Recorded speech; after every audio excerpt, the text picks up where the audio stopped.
नमस्ते बच्चों, आज हम दो लंबी परिनालिकाओं के मध्य अन्योन्य प्रेरकत्व के लिए व्यंजक की स्थापना करेंगे, जिसमें हम दो परिनालिकाएं लेंगे जो कि लंबी होगी और उनके मध्य में हम अन्योन्य प्रेरकत्व, आप जानते हैं अन्योन्य प्रेरकत्व जिसे हम कैपिटल M से प्रदर्शित करते हैं, उसका मान हम ज्ञात करेंगे। तो हम सर्वप्रथम चित्र का निर्माण करें। ये हमारी एक परिनालिका है जिसे हम S1 ले रहे हैं। तो मान लेते हैं कि S1 एक परिनालिका है और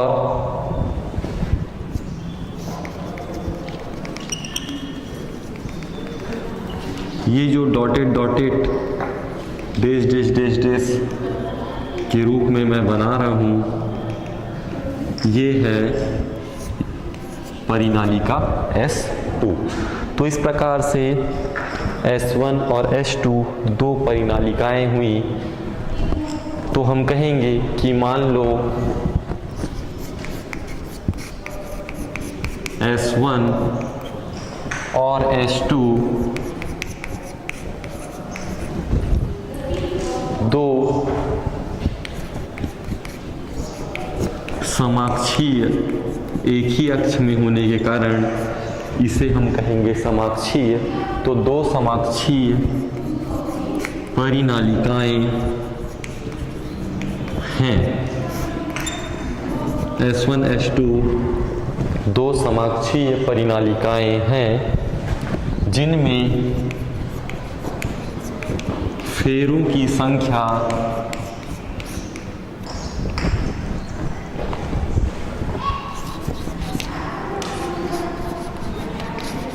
क्रमशः, यदि हम लें N1 कैपिटल N1 और कैपिटल N2 हैं। मान लो परिनालिका S1 की लंबाई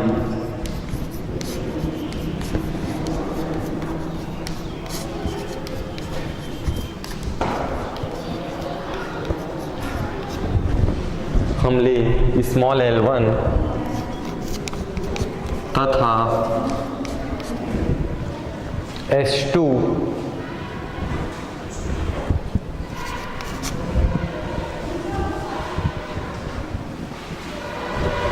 के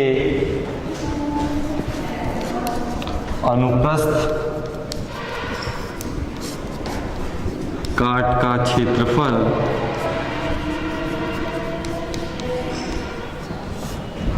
हम क्षेत्रफल को A से दर्शाते हैं। तो हम जो S2 है उसके अनुप्रस्थ काट का यदि क्षेत्रफल लें A2, अब यदि प्राथमिक कुंडली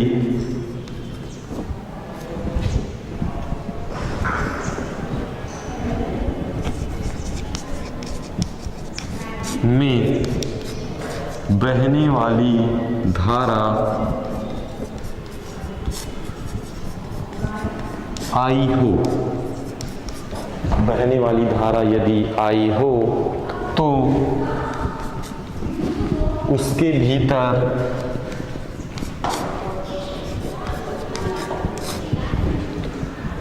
पर चुंबकीय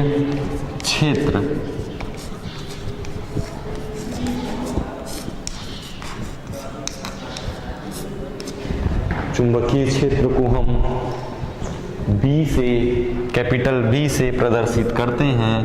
तो हम भीतर पर चुंबकीय क्षेत्र का मान निकालें तो आप जानते हैं कि B बराबर μ0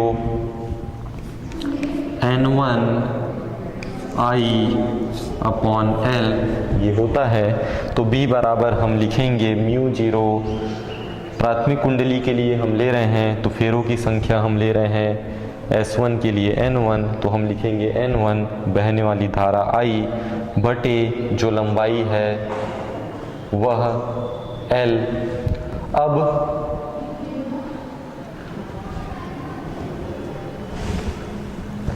S1 की जो हम लंबाई ले रहे हैं L1 तथा H2 अनुप्रस्थ काट का क्षेत्रफल A2 है, प्राथमिक कुंडली में बहने वाली धारा I है, तो इसके भीतर पर चुंबकीय क्षेत्र होगा B बराबर μ0 N1I/L। अब इसके पश्चात हम जो चुंबकीय क्षेत्र है, चुंबकीय क्षेत्र के कारण जो द्वितीयक परिनालिका है उससे यदि हम लोग बद्ध चुंबकीय फ्लक्स का मान निकालें तो हम लिखेंगे कि इस चुंबकीय क्षेत्र के कारण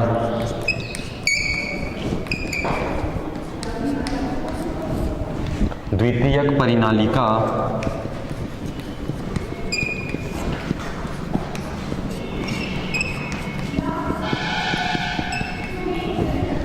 से बद्ध चुंबकीय फ्लक्स, बद्ध चुंबकीय फ्लक्स का मान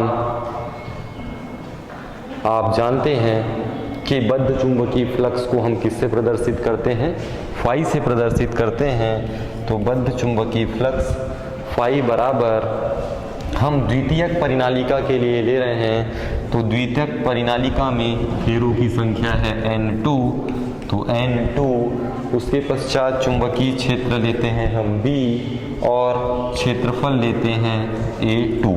तो इस प्रकार से फाई बराबर N2BA2 हमें प्राप्त होगा। इसमें यदि हम मान रखें तो N2B का मान हमने निकाला है μ0 N1I/L, μ0 N1I/L और साथ में होगा A2। तो इस प्रकार से हम देखें तो हमें प्राप्त हुआ μ0 N1 N2, μ0 को हमने पहले लिखा, फिर N1 N2, उसके बाद हम लिखेंगे A2 और I बटे में हो जाएगा L। इसे हम दें समीकरण नंबर 1। अब आप जानते हैं कि जो फाई होता है, फाई बद्ध चुंबकीय फ्लक्स बराबर होता है M/I के। तो हम आगे लिखें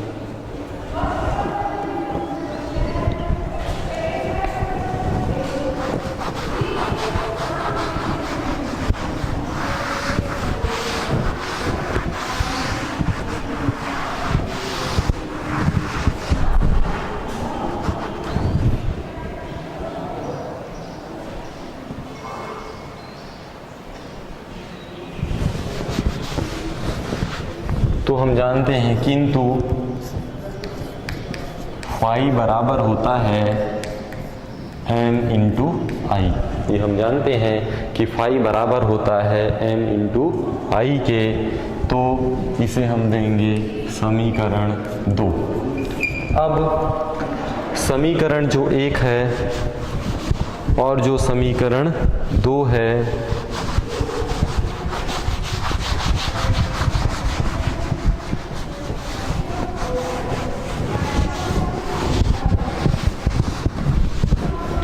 तो समीकरण 1 व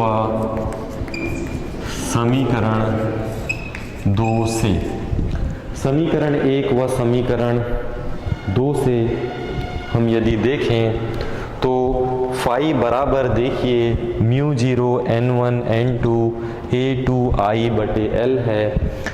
इस फाई के स्थान पे हम रख सकते हैं M/I। तो M/I हमने इस फाई के स्थान पे रखा, तो फाई बराबर MI है, तो यहाँ पे हमने फाई के स्थान पे MI रखा और इस बार में है, इसके बराबर में है μ0 N1 N2 A2I/L।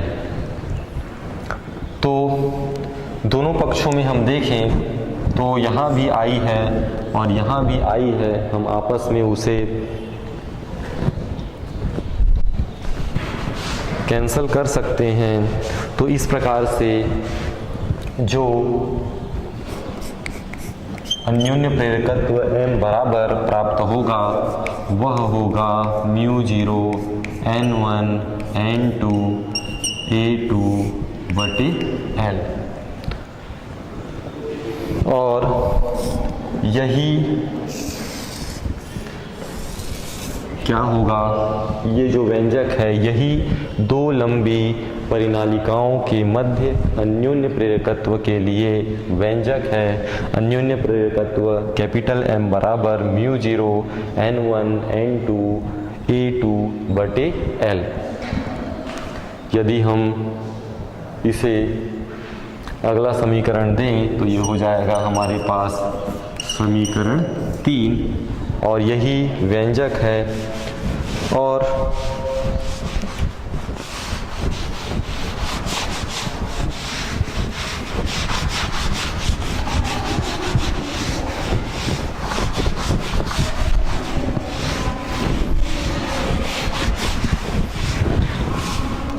हम जानते हैं कि निरपेक्ष चुंबकशीलता का यदि माध्यम हो कि यदि परिनालिकाओं के मध्य चुंबकशीलता हम किससे दर्शाते हैं, म्यू से, तो इस समीकरण को हम अन्य प्रकार से भी लिख सकते हैं।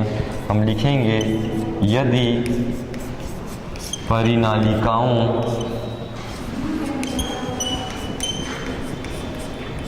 के मध्य चुंबकशीलता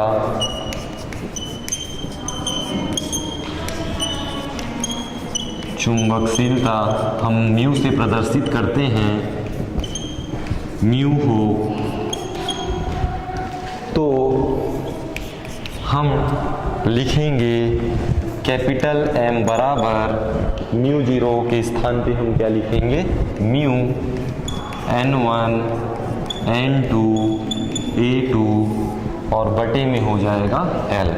तो यदि परिनालिकाओं के मध्य चुंबकशीलता म्यू हो तो अन्योन्य प्रेरकत्व कैपिटल M बराबर म्यू n1 n2 a2 बटे l ये हमें प्राप्त होगा। इसे हम समीकरण 4 यदि हम प्रदर्शित करें तो समीकरण 4 से प्रदर्शित करेंगे। तो हमने समीकरण 3 को समीकरण 4 म्यू के रूप में रूपांतरित किया। ये जो समीकरण 3 है यही क्या है, आपका व्यंजक है।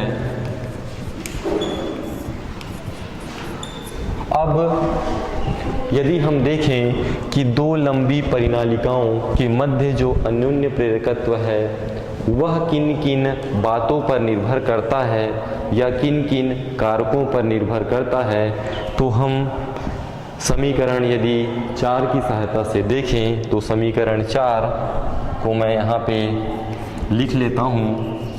समीकरण 4 से हमारा जो समीकरण 4 है वह m बराबर है mu n1 n2 into a2 upon l।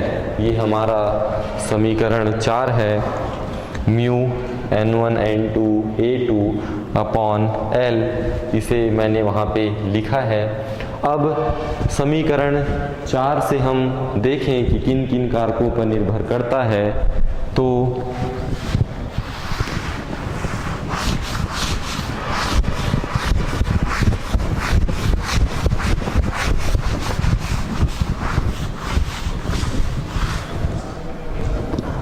समीकरण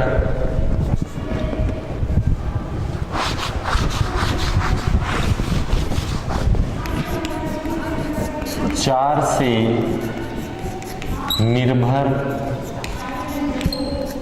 कारक कौन कौन से कारक यदि निर्भर करते हैं, यदि हम देखें तो ये हमारा समीकरण 4 है। इससे यदि हम देखें तो n1 और n2 परिनालिका के फेरों की क्या है, संख्या है। तो सबसे पहला जो कारक यदि हम कहें तो प्रत्येक परिनालिका, यहाँ पे हम दो परिनालिका ले रहे हैं, एक S1 और दूसरा S2, तो इनके जो फेरों की संख्या है, हम यहाँ पे दो लंबी परिनालिका ले रहे हैं, तो दोनों जो परिनालिका हैं उनकी फेरों की संख्या पे क्या करेगा, निर्भर करेगा। तो हम कहेंगे कि प्रत्येक परिनालिका के फेरों की संख्या पर, प्रत्येक परिनालिका के फेरों की संख्या, तो फेरों की संख्या पर निर्भर करेगा। तो जब हम फेरों की संख्या बढ़ाते जाएंगे, फेरों की संख्या जैसे जैसे हम बढ़ाते जाते हैं, तो देखिए ये राशि क्या है, अंश में है, तो अंश में जो भी राशि होती है यदि उसका मान आप बढ़ाते हैं तो m का मान भी क्या होगा, बढ़ता चला जाएगा। m यहाँ पे क्या है, अन्योन्य प्रेरकत्व। तो हम कहेंगे कि प्रत्येक परिनालिका की फेरों की संख्या बढ़ाने पर अन्योन्य प्रेरकत्व का मान बढ़ता चला जाता है। तो यदि हम कहें कि प्रत्येक परिनालिका की फेरों की संख्या अधिक हो, तो अधिक होने पर अन्योन्य प्रेरकत्व भी क्या होता है, अधिक हो जाता है। तो यहाँ पे एक हम सूत्र के रूप में लिखें, प्रत्येक परिनालिका की फेरों की संख्या पर यदि फेरों की संख्या अधिक है तो अन्योन्य प्रेरकत्व का मान भी क्या होगा, अधिक हो जाएगा। दूसरा, यदि हम कारक देखें तो N1 N2 के बाद आ रहा है A2, और A2 हमने लिया है जो द्वितीयक परिनालिका है। द्वितीयक परिनालिका यहाँ पे हम ले रहे हैं S2, इसके अनुप्रस्थ काट का क्षेत्रफल, तो अनुप्रस्थ काट का क्षेत्रफल पर निर्भर करेगा। तो हम लिखेंगे कि द्वितीयक परिनालिका के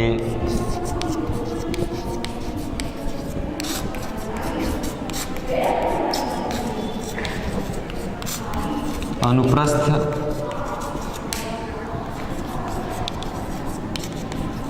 काट के क्षेत्रफल पर, तो क्षेत्रफल का मान हम यदि अधिक करें, क्षेत्रफल को भी हम अधिक से अधिक लें, तो अन्योन्य प्रेरकत्व का भी मान क्या हो जाएगा, अधिक हो जाएगा। तो हम क्षेत्रफल बढ़ाते चले जाएं तो अन्योन्य प्रेरकत्व का मान भी बढ़ता चला जाएगा। अब इसके पश्चात देखें तो बटे में है L, तो L क्या है, लंबाई है। तो प्राथमिक परिनालिका की जो लंबाई हमने यहाँ पे जो परिनालिका हमने ली है S1, इसकी लंबाई है L, तो L लंबाई का है, S1 जो है परिनालिका उसकी लंबाई है, हमने स्मॉल l लिया है। तो प्राथमिक जो परिनालिका है इसकी लंबाई पर भी निर्भर करेगा। तो हम तीसरा कारक लिखेंगे, प्राथमिक परिनालिका की लंबाई पर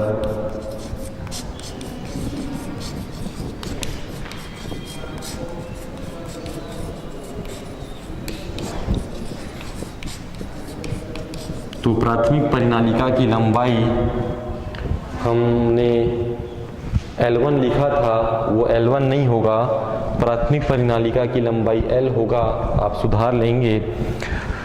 प्राथमिक परिनालिका की जो लंबाई है वह हमने शुरू में लिखा था कि S1 S2 दो परिनालिकाएं हैं और फेरों की संख्या N1 N2 है। प्राथमिक परिनालिका की लंबाई हमने L1 लिखा था, हम उसे L1 नहीं लेंगे, उसे हम L लेंगे, आप उसे सुधार लीजिएगा। प्राथमिक परिनालिका की लंबाई हम ले रहे हैं L, और तो कारक जो होगा वह होगा प्राथमिक परिनालिका की लंबाई पर निर्भर करेगा। जैसे जैसे हम लंबाई बढ़ाते चले जाएंगे अर्थात लंबाई अधिक यदि हम करते हैं तो देखिए ये जो राशि है बटे में है, तो बटे में होने के कारण ये जो m का मान है वह क्या होगा, कम होता चला जाएगा। तो चूंकि राशि बटे में है, इसका मान यदि हम बढ़ाएं, l का मान अधिक करते जाएंगे तो m का भी मान क्या होता जाएगा, कम होता जाएगा। तो हम कहेंगे कि अन्योन्य प्रेरकत्व का मान कम होता है। चौथा यदि हम कारक देखें तो चौथा जो कारक है यहाँ पे देखिए म्यू। तो म्यू जिसे हम लेते हैं क्रोड की चुंबकशीलता, तो हम कहेंगे कि परिनालिकाओं की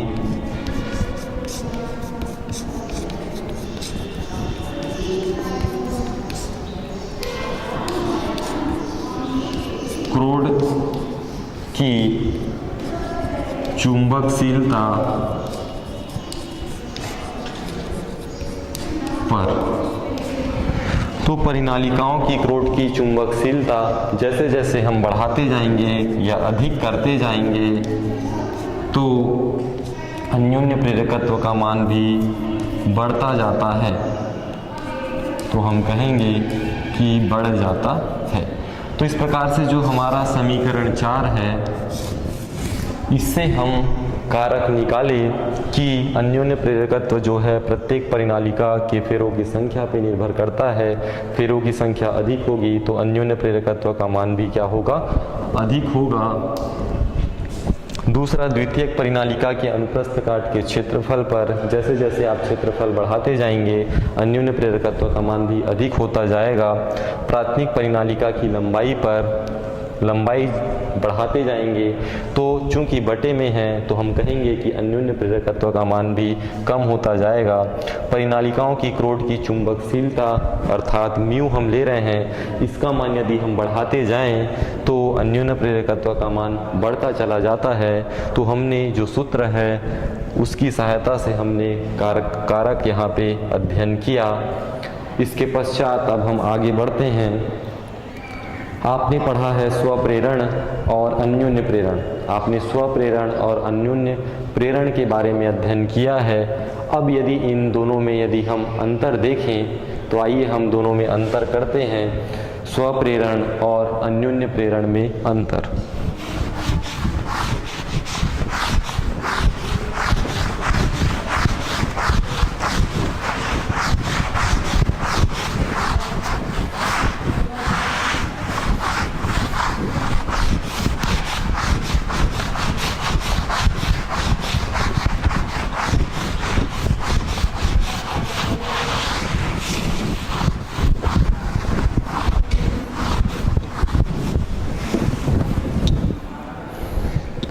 तो स्वप्रेरण और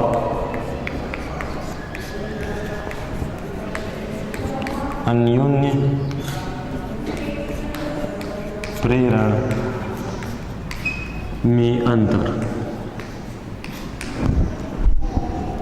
स्वप्रेरण और अन्योन्य प्रेरण में यदि हम अंतर करें तो हम अंतर के लिए इस प्रकार से दो भागों में विभक्त कर दें। एक भाग पर हम लिखें स्वप्रेरण और दूसरे पर लिखें अन्योन्य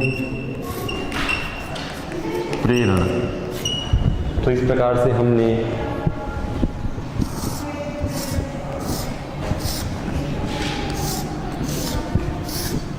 दो भागों में हम विभक्त कर दें, एक स्वप्रेरण और दूसरा अन्योन्य प्रेरण।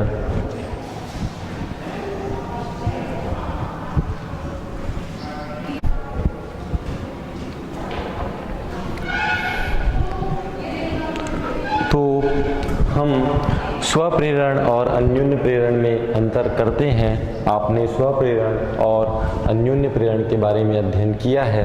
तो सबसे पहले हम स्वप्रेरण की परिभाषा लिखें कि किसी भी कुंडली में बहने वाली विद्युत धारा के मान में यदि हम परिवर्तन करते हैं तो उसी कुंडली में प्रेरित धारा उत्पन्न हो जाती है और इस घटना को क्या कहते हैं, स्वप्रेरण कहते हैं। तो इसे हम पहला जो अंतर है स्वप्रेरण की परिभाषा उसे हम लिखें कि किसी कुंडली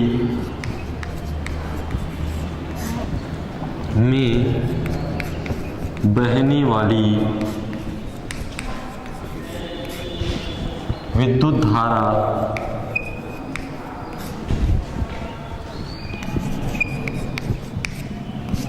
के मान में परिवर्तन करने पर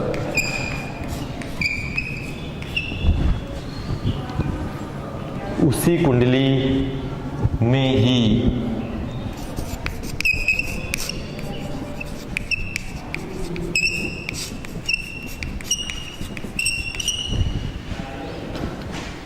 प्रेरित धारा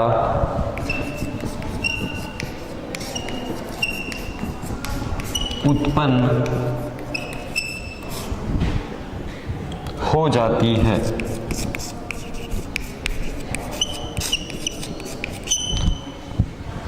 और इस घटना को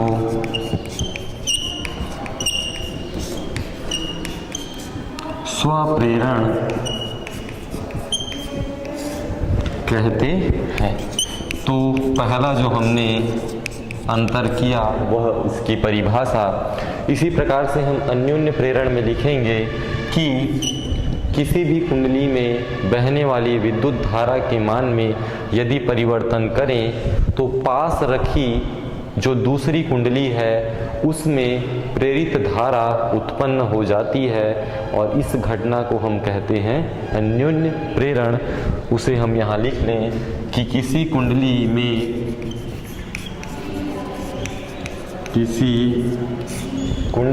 में बहने वाली विद्युत धारा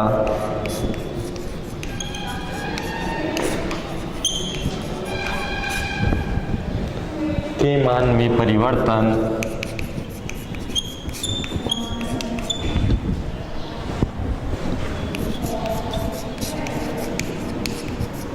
करने पर पास रखी दूसरी कुंडली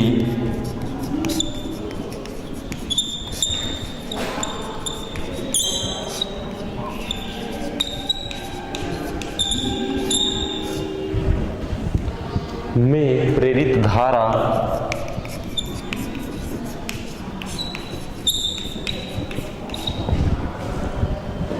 उत्पन्न हो जाती है।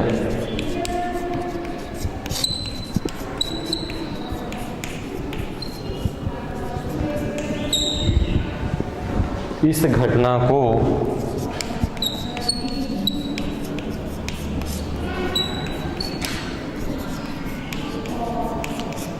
अन्योन्य प्रेरण कहते हैं। तो इस घटना को हम क्या कहेंगे, अन्योन्य प्रेरण कहेंगे। अब स्वप्रेरण में यदि हम और अंतर करें तो आपने देखा है कि स्वप्रेरण में हम एक कुंडली प्रयोग में लाते हैं और अन्योन्य प्रेरण में दो कुंडलियां होती हैं। तो हम कहेंगे इसमें एक कुंडली होती है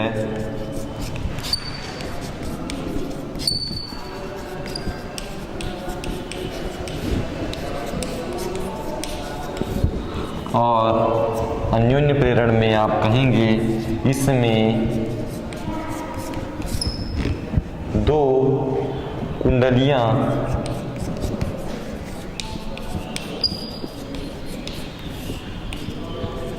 होती है। इसमें एक कुंडली होती है, इसमें दो कुंडलियां होती हैं। तीसरा यदि हम और अंतर देखें स्वप्रेरण के लिए तो प्रेरित जो धारा है वह मुख्य धारा के मान को प्रभावित करती है। हम लिखेंगे प्रेरित धारा मुख्य धारा के मान को प्रभावित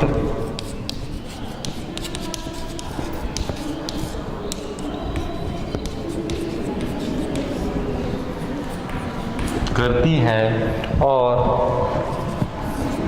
अन्योन्य प्रेरण में प्रेरित जो धारा है दूसरी कुंडली में प्रवाहित होती है। अतः मुख्य जो धारा है प्रत्यक्ष रूप से प्रभावित नहीं होती है। तो हम लिखेंगे कि प्रेरित धारा द्वितीयक कुंडली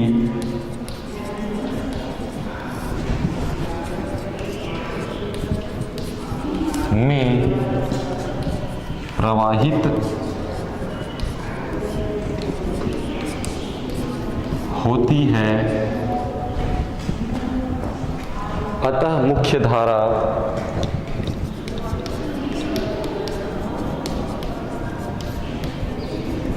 प्रत्यक्ष रूप से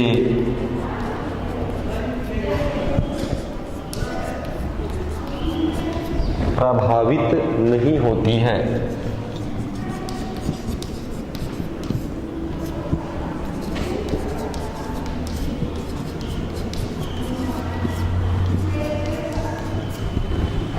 तो इस प्रकार से हमने स्वप्रेरण और अन्योन्य प्रेरण में अंतर का अध्ययन किया। सबसे पहले हमने इनमें परिभाषाओं में अंतर किया, फिर इसमें एक कुंडली होती है, इसमें दो कुंडली होती है। प्रेरित धारा मुख्य धारा के मान को प्रभावित करती है और यहाँ पर मुख्य धारा के मान को प्रभावित नहीं करती है। अब इसके पश्चात हम आगे बढ़ते हैं भंवर धाराओं की ओर। भंवर धाराएं क्या होती हैं हम देखते हैं। भंवर धाराएं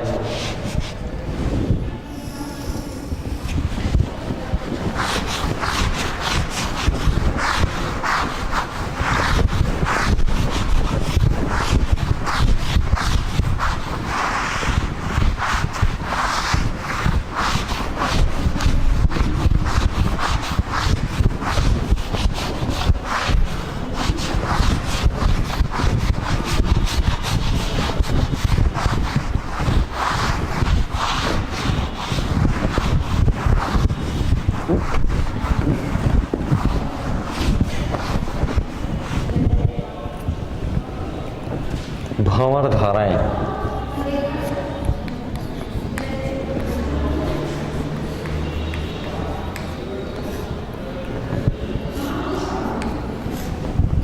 भंवर धाराएं नाम से स्पष्ट है भंवर। तो हम देखते हैं कि जब किसी भी चालक से बद्ध चुंबकीय फ्लक्स में यदि परिवर्तन किया जाता है, कोई चालक है उसमें बद्ध चुंबकीय फ्लक्स के मान में परिवर्तन किया जाता है, तो उस चालक में वह जो चालक है उसमें जल, आपने जल देखा है, जल में जो धाराएं बनती हैं, तो उस चालक में जल में जो उत्पन्न भंवर के समान, जल में आपने देखा है कि तालाब में यदि आप एक पत्थर को फेंकें तो जिस स्थान पे पत्थर गिरता है वहाँ पे चक्करदार भंवर के समान, जिसे हम भंवर कहते हैं, भंवर के समान प्रेरित धारा उत्पन्न हो जाती है और उन्हीं धाराओं को हम कहेंगे भंवर धाराएं। तो हम कहेंगे कि किसी भी चालक से बद्ध चुंबकीय फ्लक्स के मान में यदि परिवर्तन किया जाता है तो चालक में जल में उत्पन्न भंवर के समान चक्करदार प्रेरित धाराएं उत्पन्न हो जाती हैं और इन्हीं धाराओं को हम भंवर धाराएं कहते हैं। तो हम परिभाषा लिख लें कि भंवर धाराएं क्या होती हैं। जब किसी चालक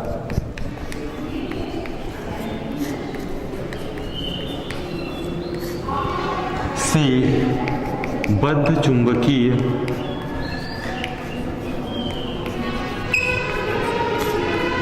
फ्लक्स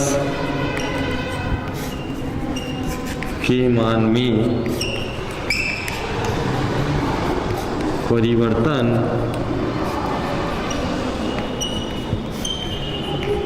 किया जाता है तो इस चालक में जल में उत्पन्न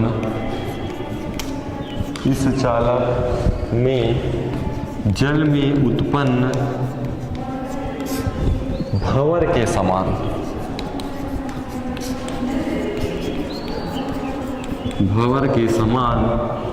चक्करदार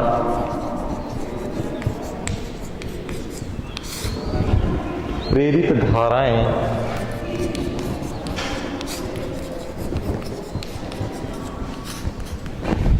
उत्पन्न होती हैं,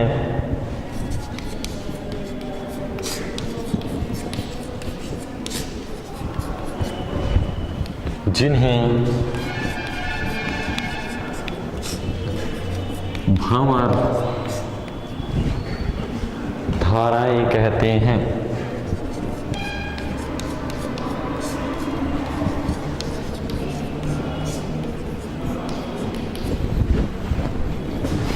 तो हम कहेंगे कि जब किसी चालक से बद्ध चुंबकीय फ्लक्स के मान में परिवर्तन किया जाता है तो इस चालक में जल में उत्पन्न भंवर के समान चक्करदार प्रेरित धाराएं उत्पन्न होती हैं, जिन्हें भंवर धाराएं कहते हैं।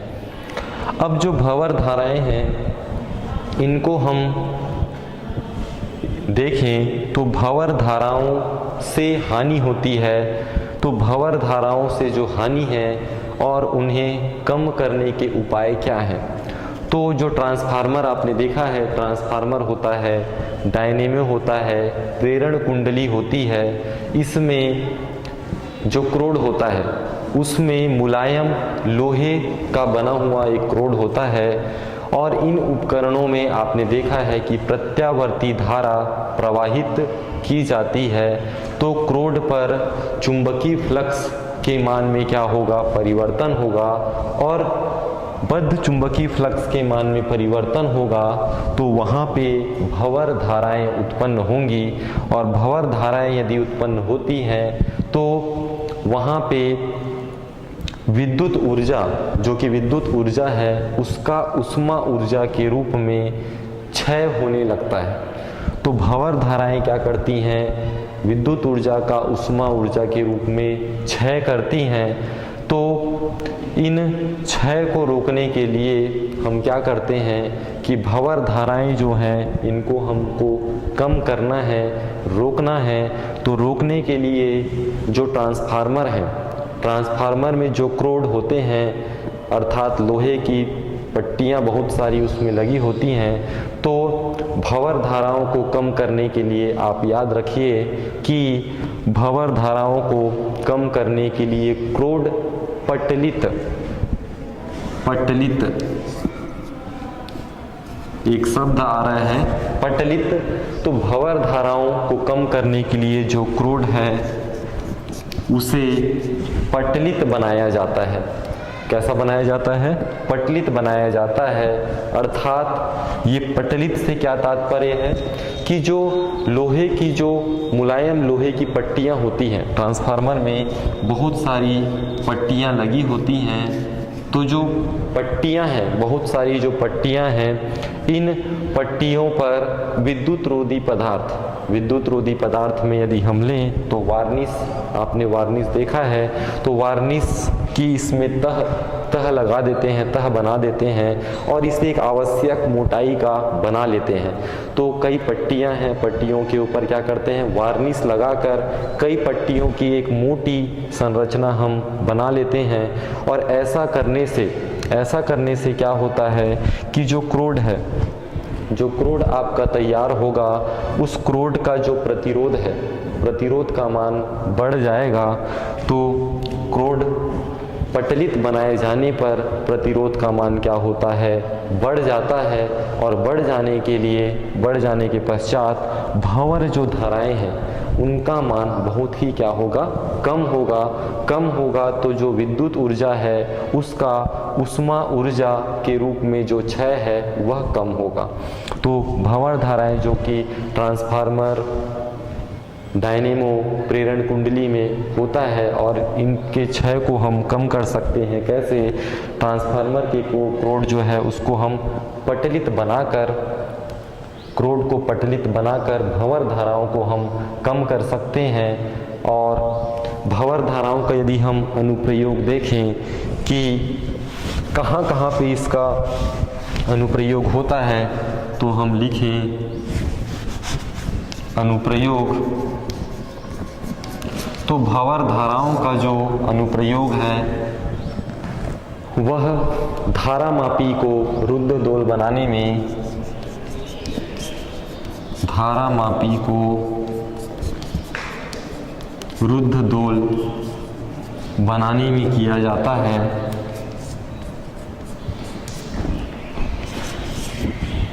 और देखें तो प्रेरण भट्टी में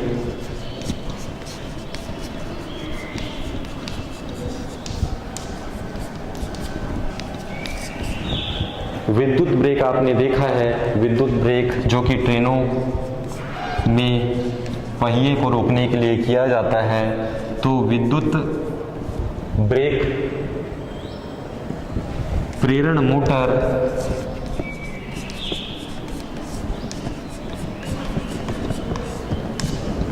तो हम भंवर धाराओं के अनुप्रयोग यदि देखें तो धारामापी को रुद्धदोल बनाने में, प्रेरण भट्टी में, विद्युत ब्रेक में और प्रेरण मोटर में उपयोग किया जाता है। और भंवर धाराओं को कम करने के लिए आप याद रखिए क्रोड पटलित बनाए जाते हैं।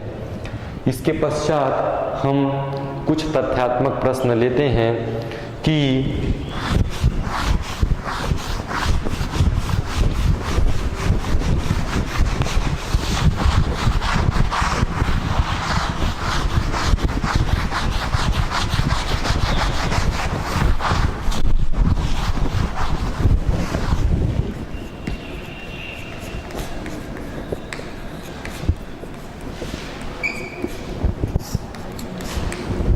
तथ्यात्मक प्रश्न में हम पहला लें, यदि कोई उच्च वोल्टेज पर धारा ले जाने वाली, एक उच्च वोल्टेज आप जानते हैं हाई वोल्टेज धारा ले जाने वाली एक तार है, उसमें धारा चालू करते ही तार पर बैठी चिड़िया, यदि एक तार है उस पर कोई चिड़िया बैठी हुई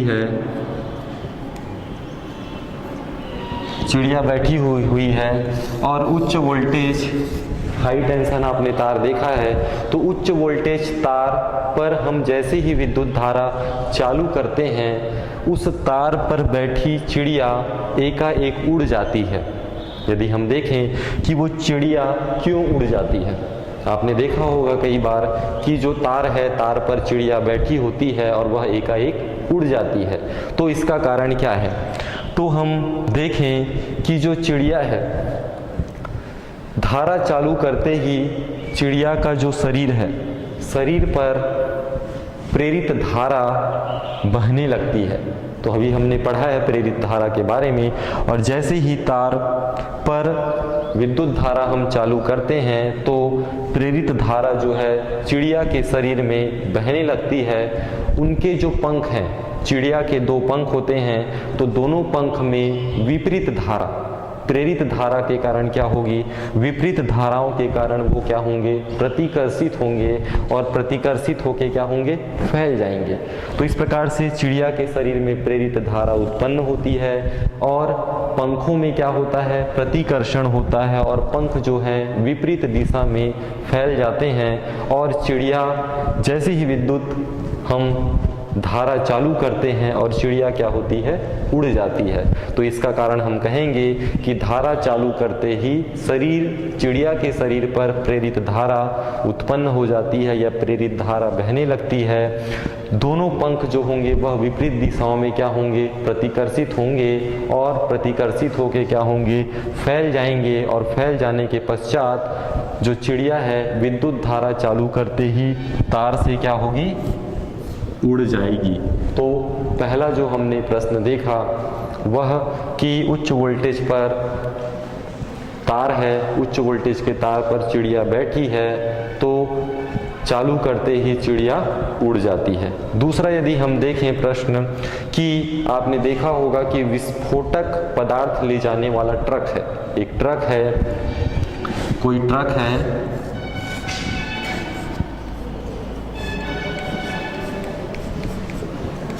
ये एक हमारे पास ट्रक है मान लीजिए, तो विस्फोटक पदार्थ ले जाने वाला जो ट्रक है, आपने देखा होगा कि ट्रक के नीचे एक जंजीर सड़क से संपर्क में चलती जाती है। तो यदि हम प्रश्न कहें कि विस्फोटक पदार्थ ले जाने वाला ट्रक से एक जंजीर बंधी रहती है और यह जमीन को छूती रहती है, क्यों? तो आपने देखा है कि एक ट्रक जो कि विस्फोटक पदार्थ को ले जा रहा है, इसमें से एक जंजीर जमीन को छूती रहती है। ऐसा क्यों? ऐसा इसलिए कि ट्रक जब गति करता है, आगे की ओर जब गति करता है, तो उसकी जो धुरी है उसमें चुंबकीय बल रेखाओं को काटती रहती है। तो जो ये धुरी है, चुंबकीय बल रेखाएं जो बनती हैं, उन्हें यह परस्पर काटते रहती है, जिसके कारण इनके सिरों के मध्य विद्युत वाहक बल प्रेरित हो जाता है। विद्युत वाहक बल प्रेरित होने के कारण जो भी आवेश है वह जंजीर के द्वारा पृथ्वी में क्षरण होता रहता है। तो जो भी आवेश, ट्रक पर जो आवेश है वह जंजीर के माध्यम से पृथ्वी पर क्षरण होता जाता है, जिससे विस्फोटक जो पदार्थ है वह क्या होता है? सुरक्षित होता है। तो हम कहेंगे कि ट्रक की गति के दरमियान उसकी धुरी में चुंबकीय बल रेखाओं को काटती रहती है और इसके कारण उनके सिरों के बीच जो विद्युत वाहक बल है वह प्रेरित हो जाता है और प्रेरित जो आवेश है वह जंजीर के माध्यम से पृथ्वी में क्षरण होता रहता है। तो ये जंजीर जो है वह आवेश को क्या करता है? पृथ्वी में क्षरण करता है और विस्फोटक जो भी पदार्थ है वह हमारा सुरक्षित बने रहता है। तो इस प्रकार से प्रश्न आपके परीक्षा में पूछा जाता है, तो आप याद रखिएगा। इस प्रकार से जो धारा जो है, प्रेरित धारा उत्तरदायी होती है। तो आपने पढ़ा है अध्याय 12 विद्युत चुंबकीय प्रेरण के बारे में हमने अध्ययन किया। इस प्रकार से अध्याय 12 विद्युत चुंबकीय प्रेरण का आपने अध्ययन किया। धन्यवाद।